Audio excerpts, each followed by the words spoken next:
හයි මම හසිදු ඔයාමගේ channel එකට අලුත් කෙනෙක් නම් මම දැනට සබරගම වෛද්‍ය පීඨයේ දෙවන වසර ශිෂ්‍යයෙක් විදියට වැඩ කටයුතු කරගෙන යනවා. මම ඊයේ මගේ channel එකට වීඩියෝ එකක් අප්ලෝඩ් කරා. ඔයාට දැන් exam එක 2025 LL ලියන ළමයිට exam එක තියෙන තව මාස 4ක් වගේ කෙටි කාලයක්. ඒ කෙටි කාලය තුළ සාමාන්‍යයෙන් අඩු මට්ටමක ඉන්න කෙනෙක්ට physics වලට හොඳ result එකක් දාන්න මොන වගේ වැඩ ටිකක්ද ඔයාට මේ මාස 4 තුල කරන්න පුළුවන් කියලා මම වීඩියෝ එකක් අප්ලෝඩ් කරා. එහෙම කිව්වා අද අප්ලෝඩ් කරන්න කියලා බයෝ වලට හෙට අප්ලෝඩ් කරන්න මම කෙමිස්ට්‍රි වලට කොහොමද වැඩ කරන්න කියලා. එතකොට බයෝ සබ්ජෙක්ට් එක දැන් ඊයේ මම කිව්වේ F මට්ටම C හෝ S මට්ටමක ෆේල් මට්ටමේ ඉන්න කෙනෙක්ට පිසිස් ගොඩ දාගන්න ක්‍රමයක් නේ. අද කියන ක්‍රමය. ඒ කියන්නේ බයෝ වලට මම කියන්නේ ඔයා මොන ෆේල් වෙන මට්ටමේ හිටියත්, හරිද මොන මට්ටමක හිටියත්, කොහොම මට්ටමේ හිටියත් ඔයාට හොඳ A එකක්, හොඳ B එකක් දාන්න බයෝ වලට හොඳ වැඩපිළිවෙලක් කියලා කියන්නේ.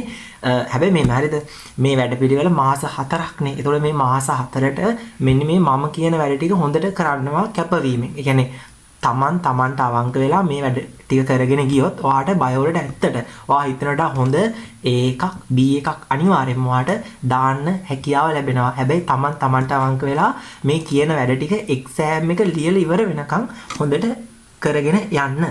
හරිද? එහෙනම් වීඩියෝට යන්න කලින් මම කියනවා මගේ channel එක subscribe කරලා වීඩියෝ හොඳයි නම් like එකක් දාලා comment එකක් දාගෙන යන්න. එහෙනම් අපි යමු වීඩියෝ එකට. හරි. දැන් ඔයා හිතන්නකෝ මෙහෙම. හරිද? ඔයා මොන මට්ටමක හිටියත් හරිද?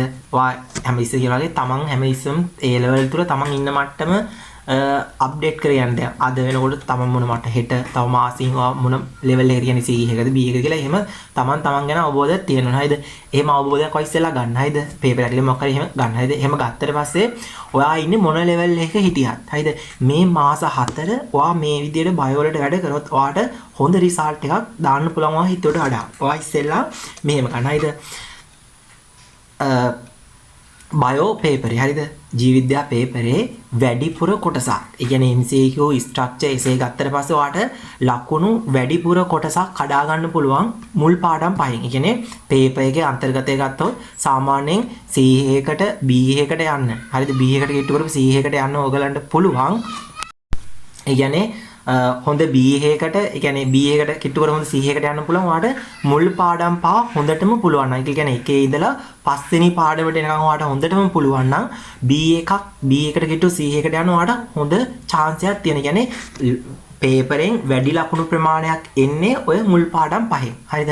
එතකොට ඔයා මේ මාස 4ක් තියෙනවා. හරිද? මාස 4න් පළවෙනි පාඩම කියලා කියන්නේ ඉතාමත් පොඩි පාඩමක්. ඔයාට දවසෙන් දෙකකින් ওই පාඩම ඉවර කරලා දාන්න පුළුවන්. හරිද? හැබැයි මෙහෙමයි.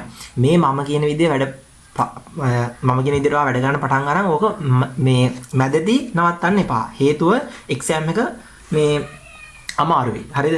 දැන් මම කියන්නේ පාඩම් පහටනේ. හරිද? මුල් පාඩම් පහ ඔයා ටාගට් එක තියාගන්න. මේ පාඩම් පහෙන් මොන එසේ එක ආවත්. හරිද? මොන MCQ එක ආවත්. හරිද?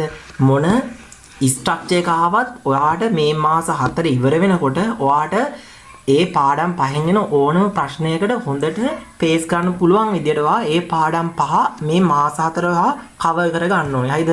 ඔයා කවර් කරගන්නේ මෙහෙම. හරිද? උදාහරණයක් ගමු අපි පස්වෙනි පාඩම ගමු. හරි. පස්වෙනි පාඩම ගත්ත ඊපස්සේ පස්වෙනි පාඩමේ එන්න පුළුවන් රචනා ටිකක් තියෙනවානේ. ඔයා සම්පත් පොත ගන්න. හරිද? ඔයා මෙතෙක් කල් පාඩම් කරපුම කියන්නේ එසේ වලට පාඩම් කරේ සර්ගේ නෝට් එක නම් සර්ගේ නෝට් එක ගන්න.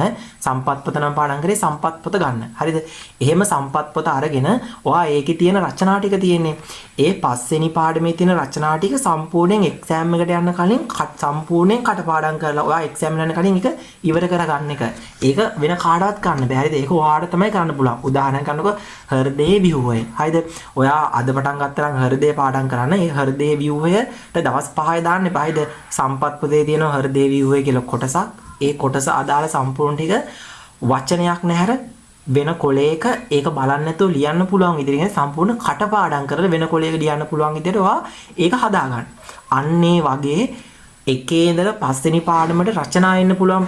අර highlight මේ මාතෘකා තියෙනනේ. ඒ මාතෘකා වලට අදාළ ටික ඔයා මොකක් හරි ටයිම් ටේබල් එකක් හරි ඔයාට ගැලපෙන මොකක් හරි තියලා මෙන්න මේ දවස් වෙනකොට මම මේ ටික ඔක්කොම ඉවර කරනවා කියලා වැඩපිළිවෙලක් අදාහරි කමක් නැහැ. අදාහරි හදාගෙන ඔයා ඒක ඉවර කරගන්න. හරිද? දැන් ඔයාට හිතනෝ එසේ දැන් එසේ ගත්ත ඊපස්සේ පස්වෙනි පාඩමේ දැන් අර අපි හරිද ගමු හෘදේ viewer යා. හරිද? ඊට පස්සේ බිත්තිය viewer විස්තර කරන්නේ. හරිද? ඊට පස්සේ පුප්පුෂිය සංසරණය මොකක්ද අරක මේක මොකක්ද කියලා එහෙම අර විස්තර කරන්න එනවනේ. ඒ ටික ඒ රචනා ටික වෙන් කරගත්ත ඊපස්සේ වාගේ අනිත් ටික ස්ට්‍රක්චර් තියෙනවනේ.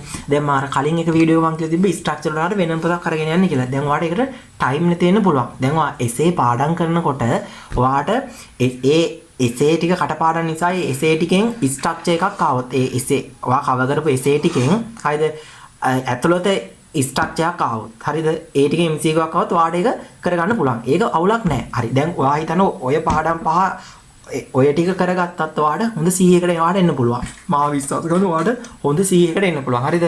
ඊට පස්සේ අනිත් එක තමයි ඔයා මෙන්න මේ කරන්න. අදම පුළුවන් නම් අදම කරන්න ඔයා හොයාගන්න පාස් පේපර් ටික ඔයගලන්ට තියෙනවා 2019 ඉඳලා 2027 වෙනකම් පාස් පේපර් 6ක් තියෙනවා. හරිද? එතකොට මේ පාස් පේපර් ටික අරගෙන එසේත් බැලුවට අවුලක් නැහැ. හරිද? ඒ ස්ට්‍රක්චර් ටික තියෙනවානේ. ඒ ස්ට්‍රක්චර් ටිකට ඔයා ලියන්න හුරු වෙන්න. හරිද? ලියන්න ඒක දැන් උදාහරණ ගත්තොත් 2019 ස්ට්‍රක්චර් පේපරේ තියෙන්නේ. ඒ ස්ට්‍රක්චර් පේපරේට ඔයා අද ආන්සර් ලියන්න. ඔයාට පාඩම් ටික කවර් කරලා තියෙන්න ඕනේ නැහැ. හරිද? ඕක එන්නේ මෙහෙමනේ ප්‍රභා සංශ්ලේෂණය යනවා. ඒතකොට ප්‍රභා සංශ්ලේෂණය යනු කියන එක ඔයාට සම්පත් පොත බැලුවේ ඒකේ හැඳින්වීම තියෙනවානේ. ඒක එතනින් එහෙම ලියන්න බැරි කමක් නැහැ. හරිද? ඔයාට අර physics chemistry වගේ ගණන් හදන්න මහලුකු තීරයක් නෙමෙයිනේ. ඕක හැඳින්වීමක් ලියන්න යනු කුමක්ද අරක මොකද්ද මේක මොකද්ද කියලා එහෙමනේ ස්ට්‍රක්චර් කැලේලා අහන්න. ඒක නිසා ඔයාට physics chemistry වලට වඩා ගොඩ දාන්න ලේසි සබ්ජෙක්ට් එකක් තමයි බයෝ කියලා කියන්නේ. හරිද? ඔයා හිතන්න ඔයාට කෙනෙක් ඉන්නවා ෆිසික්ස් හරි කෙමිස්ට්‍රි හරි පොඩක් අවුල් කෙනෙක් ඉන්නවා නම් ඔයා ඒ අවුල් එක බයෝ වලින් අල්ලන්න බලන්න. ඒ කියන්නේ බයෝ වලට දාන රිසර්ච් එකක් තියෙනවා. ඔයා දාන්නේ ඒකක් නම් ඒක හොඳ එකක්. එතකොට අර ෆිසික්ස් කෙමිස්ට්‍රි වලින් අඩු වෙන එකක් තියෙනවනේ. ඒ අඩු වෙන එක ඔයා බයෝ වලින් අල්ලලා තියෙනවා. එතකොට ඔයාගේ රෑන්ක් එකට ලොකු අවුලක් එන්නේ නැහැ. ඔයාට අර දෙකත් අවුල් බයෝත් අවුල් වුණාට පස්සේ කොහොමත් රෑන්ක් එක පහළට එනවා. හරිද? ඒක හොඳට මතක තියාගෙන කොහොම හරි ගන්න ලකුණ හොඳ උපරිම ලකුණකට ගන්න ඔයා try එකක් දෙන්න. හරිද? ඊට පස්සේ දැන් ඔයා ස්ට්‍රක්චර් වලට අර මං කිව්වා වගේ දැන් ඒ අදාළ 2019 ඉඳලා 2024 වෙනකන් ඒ ප්‍රශ්න ටික ලියන්න. හරිද? ලියනකොට දැන් ඔයා හිතන්න ඔයා 2019 පේපරේට පුරුදු වුණා නම් ලියන ස්ට්‍රක්චර් ටිකට ඔයා ඒක පුරුදු වෙන කොහමද දන්නවද? ඔයාට ආ එක්සෑම් එකට ගිහලා ඒ පේපරේ දුන්නත් ඒ ආන්සර් ටික මතකින් ලියන්න පුළුවන් විදිහට ඔයාලා පාඩම් කරගෙන යන්න. හේතුව දැන් ඔය ස්ට්‍රක්චර් ටිකෙන් මොකක් හරි එකක් ඇහුවොත් ආයේ ඔය විදිහමයි ඔය ප්‍රශ්නේ අහන්නේ. ප්‍රශ්නේ වෙනස් කරලා භාෂාංශලේෂණ යනු කියන එක ආයේ අහන්න වෙන දෙයක් නැහැ. ඇහුවත් ඒ කියන්නේ මොන විදිහට ඇහුවත් අහන්නේ ප්‍රභාසංශයේ යනු ප්‍රභාසංශයේ යනු කියලා. ඒතකොට ඒකට එන ආන්සර් එක එකමයි. හරිද? ඒක පාඩම් කරගන්න. ඒක ඒතකොට ඒකත් පුළුවන් වෙනකොට ඔයාගේ ලකුණ තව ටිකක් එකතු වෙනවනේ. ඔයාට තව එකක් තියෙනවා. හරිද? ඔයා ගිය අවුරුද්දේ පළාත් පේපර් පාස් පේපර් මේ ඒ පාස් පේපර් එක හොයාගන්න. හරිද? පළාත් පේපර් ඒ කියන්නේ ඔයාලට පුළුවන් නම් මෙහෙමද? හරිද? පළවෙන දෙවන තුන්වන වාරේ භාගවල එක අවුරුද්දක් ගන්න. ඒ කියන්නේ හොඳම අවුරුද්ද ගත්තේ 2024 අවුරුද්දේ. ඔක knowledge bag එකේ නම්බරය ඇති Google එකේ හරි කොහේ හරි search කරලා බලලා ඒකට කෝල් එකක් දාලා ඕඩර් එකක් හරි book shop එකට හරි ගිහලා හරි කමන්නේ. ඒ කට්ලේ අරගෙන ඒකේ තියෙනවා structure. සමහර වෙලාවට මේ knowledge bank එකේ ආන්සර් තියෙනවා ඒකේ. හරිද? ඒකේ තියෙන සමහර ආන්සර් වැරදි. හරිද? ඒ කියන්නේ අර පැහැදිලි මේකක් නැහැ. ඔයාට කරන් තියෙන්නේ ඒතකොට ඒකේ පේපර් බර ගන්නක් වට සෙට් වෙනවා. හරිද? ඒතකොට සාමාන්‍ය ඔය මේ A level pass paper ටිකයි පළාත් paper ටිකයි ඒටි ඔක්කොම ගත්තා ඊපස්සේ පේපර් සාමාන්‍යයෙන් 30ක් 35ක් වගේ සෙට් වෙනවනේ. එතකොට ඔය ටිකේ අදාළ ස්ට්‍රක්චර් ටික ඔයා කවර් කරනකොට මොකක්ද වෙන්නේ? ඔය ටික කරනකොට ඒ කියන්නේ අර දැන් එක ස්ට්‍රක්චර් පොඩිනේ. එතකොට ඒ ස්ට්‍රක්චර් අදාළ ඔයා ඒ වටේ තියෙන ටිකත් බලනකොට ආන්සර් එක ලියන්නේ. ඔය මාස හතරේ ඔයා ඔය ටික ලියනකොට ඔයාට මුළු සිලබස් එක සම්පූර්ණ එකපාරක් හරි කවර් වෙනවා. හරිද? එතකොට ඕක කරන්න වෙනවා. දැන් මෙහෙම. හරිද? දැන් හිතෙන්න පුළුවන් මම එසේ පාඩම් කරගන්න කියලා කිව්වෝ ඊට පස්සේ ස්ට්‍රක්චර් මෙහෙම කරන්න කිව්වෝ වෙලාව ඇතිද කියලා. වෙලාව ඇති. ඔයා අනවශ්‍ය ලෙස ෆෝන් එක ඔබන්නේ නැත්තම්. හරිද? ඔයා අනවශ්‍ය ලෙස වැඩිපුර පැය 5ට වඩා නිදාගන්නේ නැත්තම්. හරිද? වෙන කට්ටියත් එක්ක කයි වාර මේ ගන්න නැත්තම් කෝල් එකක් කරගෙන. හරිද? ඊට පස්සේ අනවශ්‍ය ලෙස නාන්න කෑම කන්න ඊට පස්සේ ඇඳුම් මාරු කරන්න කියයි මේ සස් කන්න කියයි අරක කරන්න මේ කරන්න කියලා ඔය වැඩ ටික ඔයාට අයින් කරගත්තොත් ඔයාට සම්පූර්ණ වෙලාව හොඳටම ඇති. ඒ කියන්නේ මෙහෙමයි. දැන් ඔයා බලන්න දවසට උපරිම කාලයක් ප්‍රයෝජන ගන්න පුළුවන් ඉදලා වැඩ කරන්න. එතකොට ඔයාලට මේ ක්‍රමෙන් හොඳ රිසල්ට් එක යන්න පුළුවන්. ඊට පස්සේ අනිත් එක තමයි අර ගත්ත පාස් පේපර් ටික තියෙනනේ කියලා කියන්නේ මොකක්ද? A level පාස් පේපර් ටික තියෙනවා. ඊට පස්සේ තියෙනවා පළාත් පේපර් පාස් පේපර් ටික තියෙනවා. හරිද? ඒ ටික අරගෙන ඒ ටික MCQ ටිකක් තියෙනවනේ. MCQ ටික ඔයා කරන්න ඔයා ටාගට් එකක් තියාගන්න මෙහෙම. හරිද? සතියකට බයෝ MCQ පේපර් දෙකක් කරනවා. එතකොට MCQ වල කීයක් සෙට් වෙනවද? 100ක් සෙට් වෙනවා. අමාරුයි තමා. ඒ වුණාට කරන්න පුළුවන්. හරිද? සතිය දවස් 7ක් තියෙනවානේ. දවස් 3කට එක පේපරයක් කරලා ඊට දවස් 7 තව පේපරයක් කරන්න බැරි කමක් නැහැ. සාමාන්‍යයෙන් පාස් පේපරයක් ලේසි පළාත් පේපරයකට වඩා. එතකොට ඔයාලට පුළුවන් මොකක්ද? පාස් පේපරේ දවස් 3ක් තියලා මේ කියන්නේ A level පාස් පේපර් දවස් 3ක් තියලා ඊළඟ දවස් 4 පළාත් පේපරේ ගන්න පුළුවන් MCQ එක. ඒක කරන්නේ කොහොමද?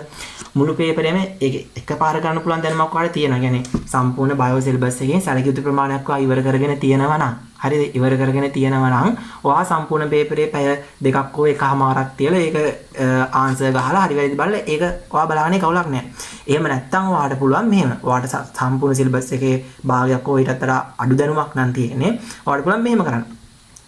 දවසේ දැන් මම දවස් 3කට A level පාස් පේපර් කරන්න කියලානේ. ඒතකොට ඒකේ MCQ 50ක් තියෙනවනේ. ඔයා සාමාන්‍යයෙන් දවසකට ඒ පේපරේ MCQ 20ක් 15ක් වගේ අද දවසේ කරනවා. ඒ කියන්නේ මම මේකට විනාඩි 30ක් දාලා මං හරි වැරදිම ගහනවා. හරිද? ගහලා හරි ටික ආයෙ බලන්න දෙයක් නැහැනේ.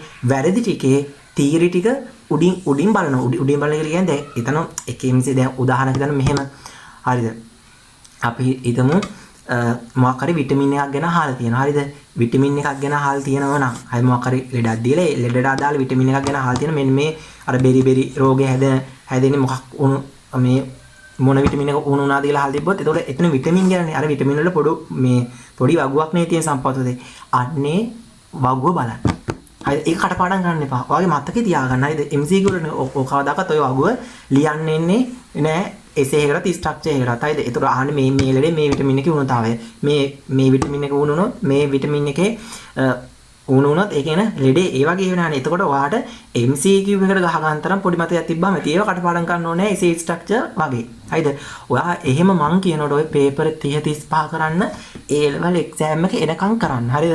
අනිත් සබ්ජෙක්ට් දෙකක් බැලන්ස් තියාගෙන බයෝ වලට ඔය විදියට කරගෙන යන්න. අනිවාර්යෙන් එතකොට මොකද්ද වෙන්න ඕනේ? ඔයාට වෙන්න ඕනේ තමයි අනිවාර්යෙන්ම ඔයා දවසට එසේ එකක් නම් පාඩම් කළ යුතුමයි. ඒ කියන්නේ මෙහෙමයි. හිතන්න අද දවසේ වාට ෆිසික්ස්ුයි කෙමිස්ට්‍රි දෙකේම වැඩ ගොඩක් තියෙනවා. අද පොඩි එසේ එකක් ගන්න. උදාහරණ ගන්නකො මේ හෘදයේ view එක ඇත්තට ලේසියිනේ. ඒ වගේ. නැත්නම් හෘදයේ සන්නායක පද්ධතියේ සම්පත්තියේ තියෙන පොඩි කොටසක්. ඒ වගේ පොඩි එසේ එකක් පාඩම් කරන්න. හරිද? ඊට පස්සේ ස්ට්‍රක්චර් එකත් මුළු පේපර් එකක් එක දවසින් පාඩම් කරන්න බෑ. ඒක මම පිළිගන්නවා. හරිද? ඔයා ස්ට්‍රක්චර් එකකට දාගන්න දවසට ඒ කියන්නේ අර එක ප්‍රශ්නයක් වගේ. දැන් ප්‍රශ්න හතරක් තියෙනවානේ. එක ස්ට්‍රක්චර් එකක් මෙහෙම සම්පූර්ණ කටපාඩම් නොවුනත් ඒ දැන් මෙහෙම දැන් එක දවසේ කටපාඩම් නොවෙන්න පුළුවන්. ඒතකොට ඔයා කරන්න මොකද දන්නවද? අද ලියන ස්ට්‍රක්චර් එක ආයෙ තව දවස් දෙක තුනකින් ලියන්න බලන්න මතකේ. මෙහෙම ඒ කියන්නේ මට ඒක කියන්න තේරෙන්නේ නැහැ. ඒක ඔයා අනිත් සබ්ජෙක්ට් එක වැඩ කරන පිළිවෙලක් තියෙනවා. ඒ වැඩ කරන පිළිවෙල තමයි ඔයාලට කාලය වෙන් කරගන්න පුළුවන්. එතකොට ඔයා බලන්න ඕනේ අද ලියන ස්ට්‍රක්චර් එක මම හෙට හරි අනිත් හරි ඒ ස්ට්‍රක්චර් එක ලියනවා. හරි. ඒ වගේ එකක් තමයි ඔයාට පුළුවන් කරන්න. හරිද? එතකොට ඒක ඔයා ගැතේ තියෙන්නේ මේ වැඩ ටික ඔයා අනිත් සබ්ජෙක්ට් ටික බැලන්ස් කරගෙන. හරිද? ඒ කියන්නේ මොයි මං කිව්ව වැඩ ටික එසේ වලට ආයේ ස්ට්‍රක්චර් වලට MCQ වලට මෙන්න මේ මම කිව්ව වැඩ ටික මේ මාස 4 අඛණ්ඩව කරගෙන ගියොත් උපරිම උත්සාහයෙන් යුතුව බයෝ වලට හොඳ රිසල්ට් එකක් දාන්න පුළුවන්. හරිද? අනිත් එක තමයි දැන් මම කියන්නේ මේ මාස 4 මුළු සිලබස් එකම කවර් කරන්න යන්න එපා. හරිද? දැන් උදාහරණයකට මම කියනවා මම බලන්න එපා කියන්නේ නැහැ. හරිද? නැත්නම් මට අන්තිමේදී බණේ අරක බලන්න එපාකෝ මේකෙන් ප්‍රශ්නයක් මෙහෙම ගොඩක් ආවා කියලා. හරිද? උදාහරණයක් ගන්නකො අන්තිම පාඩම වගේ. නේද? අන්තිම පාඩම මොකක් හරි පාඩමක් ගමු. ඕකෙන් එන්නේ එසේ එකක් එමේ සම්භාවිතාව ගොඩක්ම අඩුයි. ස්ට්‍රක්චර් එකක් ආවත් අර හතරවෙනි ස්ට්‍රක්චර් එකේ එක පොඩි ප්‍රශ්න කෑල්ලක් නේ දෙන්නේ. ආයේ MCQ එකක් වගේ. හරිද?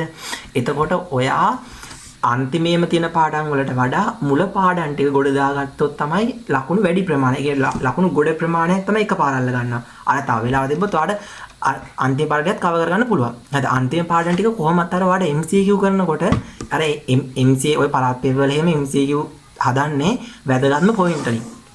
හරිද? ඒකෙන් පාඩමේ MCQ එකක් අහන්න පුළුවන් තැන් වලින් තමයි පළාත් පේපර් වල මේ MCQ හදන්නේ. ඒකට ඔයා පළාත් පේපර් එකේ MCQ ටික කරනකොට ඔයාට කොහොමත් අර ඒ අන්තිම පාඩම් ටික අත්‍යවශ්‍ය මේ අත්‍යවශ්‍ය කරුණු ටික තියෙන MCQ වලට එන්න පුළුවන්. ඒ ටික කවර් වෙනවා.